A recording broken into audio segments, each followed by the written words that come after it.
వాస్తవానికి హిందువుల్లో హిందువులు హిందూ వ్యతిరేకి జగన్ అనే వాదన ఏదైతే తెరపైకి తీసుకొచ్చే ప్రయత్నం చేస్తున్నారో, ఈ వాదనని హిందువులు నమ్ముతున్నారంట. నమ్మరండి. మీకు ఇంకో విషయం చెప్తాను. కట్టర్ హిందువులు కూడా జగన్మోహన్ రెడ్డి గారంటే చచ్చిపోతారు. ఆయనంటే అంత పిచ్చి ఉంటుంది హిందువులకు కూడా. ఆయన అందుకే తనంతగా ప్రేమించే హిందువులను దూరం చేసుకోకూడదు ఏ కారణం చేత, తన అభిమానుల్లో ఎవరు గాయపడకూడదని నేను క్రిస్టియన్ అని కూడా ఓపెన్గా చెప్పరు ఆయన. నా మతం మానవత్వం అంటాడు అంతే ఆయన. అవును, నాలుగు గోడల మధ్య నాలుగు గోడల మధ్య నా నమ్మకం నాది, బయటకు వస్తే అందరినీ గౌరవిస్తానంటాడు. హిందువులకి ఏడ దూరం అవుతానన్న భయంతోనే ఆయన పూజారుల దగ్గర తన మతాన్ని కూడా మార్చుకున్నట్లున్నారు.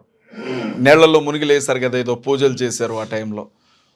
కానీ ఒకటి మాత్రం నిజం సార్, రాజశేఖర్ రెడ్డి గారికి ఎంత అభిమానులు ఉన్నారో జగన్మోహన్ రెడ్డి గారికి అంత అభిమానులు ఉన్నారు ఆంధ్రాలో. అంత తేలిక కాదు దాన్ని బ్రేక్ చేయడం అనేది. అది చంద్రబాబు నాయుడు గారి వల్ల అయ్యే పని కాదు, పవన్ కళ్యాణ్ గారి వల్ల అయ్యే పని కాదు. ఒక్కడిని ఢీ కొట్టడానికి 3 పార్టీలు ఏకమైనవి అంటే ఆయన బలమేంటో అర్థం చేసుకోవచ్చు సార్. నిన్న అసెంబ్లీలో ఏం మాట్లాడుతున్నారు గౌరవనీయులైన పవన్ కళ్యాణ్ గారు. మళ్ళీ జగన్మోహన్ రెడ్డి వస్తే రాజధాని పరిస్థితి ఏంటని పారిశ్రామికవేత్తలు అడుగుతున్నారు అని గౌరవనీయులు లోకేష్ గారు అంటే ఆయన ఏమన్నారు పవన్ కళ్యాణ్ గారు? జగన్ గారు ఎప్పుడు వస్తారు అంటే మనం విడిపోతే వస్తారు అని చెప్తున్నాడు.